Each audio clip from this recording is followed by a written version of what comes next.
Bangladesh bebas tempat Yaki film Korea Kita ibalok Jonna ibanga setengah Shisha Kanda kajingwai Bangsa ken moyo pi poroshin Pandangan tirjing langsung pinre Makas ngingai ikat no pilong ibangas Ngau tenang hajik im jomna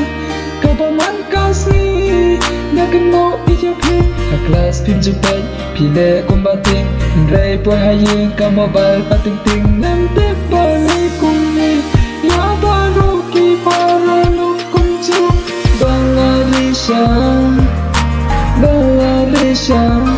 Bebas tenang Yaki film Korea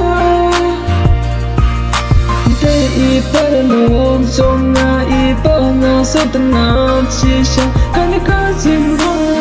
Bangsa ken moyo pi barushin Tangan pitching langsung pi Ray mikas ni ngayo Ukat no pilong ibang Ngas ngatengah Kelas tunjukkan pilih kumbating Ray perhayang kamabal pating-ting Nanti balik kumis Ya baru kiparalo kunju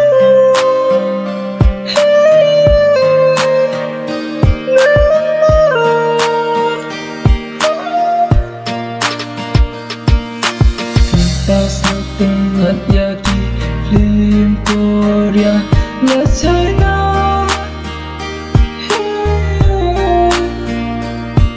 Ketika jingwai bangsa ken mau yapi Baru cinta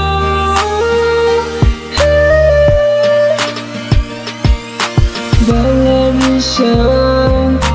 Bangladesh Bebas dengan Yaki film Korea Bangladesh Bangladesh